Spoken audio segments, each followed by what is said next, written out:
जय श्री कृष्णा, राधे राधे भक्तों। आज हम जानते हैं अनंत चतुर्दशी व्रत करने की विधि और संपूर्ण पूजन विधि। जैसे कि आप स्वयं पूजा कर रहे हो, कुछ इस तरह से सुबह की तैयारी करना है कि प्रातः ब्रह्म मुहूर्त में उठकर स्नान करें, घर को स्वच्छ करें और पूजा के लिए पवित्र स्थान तैयार करें। भक्तों, व्रत करने वाला व्यक्ति सबसे पहले तो संकल्प ले कि मैं भगवान अनंत की कृपा पाने और परिवार के सुख समृद्धि हेतु यह व्रत कर रहा हूँ या कर रही हूँ। पूजन की सामग्री। भक्तों, कलश, जल से भरा हुआ आम्रपत्र, आम और नारियल सहित कलश को तैयार करना है। अनंत सूत। अनंत सूत किसे कहते हैं? अनंत सूत लाल और पीले धागा का बना हुआ गट्टा होता है जो मार्केट में मिल जाता है। 14 गांठों वाला धागा तैयार करें।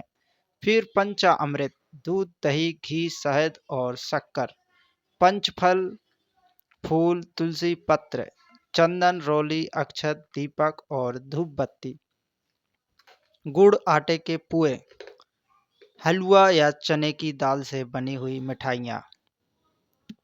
भक्तों, दक्षिणा सामर्थ्य हो अनुसार। भोजन, दान और सामग्री।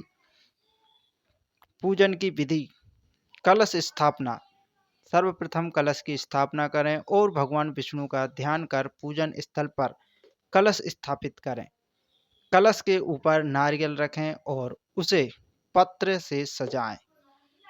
अनंत भगवान का पूजन। विष्णु जी का चित्र स्थापित कर या प्रतिमा लगाकर या फिर सालग्राम जो भी आपके पास उपलब्ध हो कलश के पास स्थापित करें। धूप, दीप, चंदन, पुष्प और नैवेद्य अर्पित करें। अनंत सूत्र भगवान को समर्पित करें। व्रत कथा का श्रवण। भावपूर्ण ढंग से और दिल से अनंत व्रत कथा सुनिए जैसे मैंने पहले सुनाई। कथा सुनना और सुनाना दोनों शुभ है। अनंत सूत बांधना। अब अनंत सूत को भगवान के चरणों से उठाकर श्रद्धा पूर्वक कलाई पर बांधें। पुरुष अपनी दाहिनी कलाई पर बांधिए और स्त्रियां अपनी बाहीं कलाई पर बांधिए। सूत्र पर 14 गांठें भगवान विष्णु के 14 भुवनों जैसे कि लोकों की याद दिलाते हैं और 14 भुवनों जैसे कि रत्नों का प्रतीक माना जाता है। भक्तों, सूत्र बांधते समय मन ही मन इस प्रकार से प्रार्थना करनी है। हे अनंत देव, मुझे असीम सुख, शांति और समृद्धि प्रदान करें। नैवेद्य और प्रसाद। भगवान को आटे के पुए, गुड़, फल और पंचा अमृत का नैवेद्य अर्पित करें। प्रसाद सभी घर वालों को प्रेम से वितरित करें।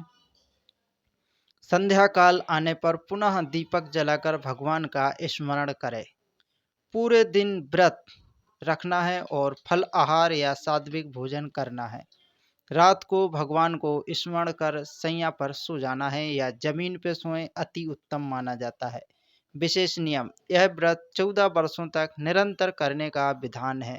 यदि बीच में किसी वर्ष व्रत टूट जाए तो पुनः संकल्प लेकर शुरू किया जा सकता है। व्रत में सात्विकता, संयम और ईश्वर पर विश्वास सबसे महत्वपूर्ण है। भक्तों, इसका भावार्थ। अनंत सूत हमें याद दिलाता है कि भगवान विष्णु की इस संसार का अनंत आधार है। जब हम श्रद्धा और विश्वास से उनका स्मरण करते हैं तब जीवन की हर कठिनाइयाँ मिट जाती हैं और परिवार में शांति व समृद्धि बनी रहती है। इसी के साथ जय श्री कृष्णा, राधे राधे, जय श्री महाकाल। अगले वीडियो में मिलते हैं।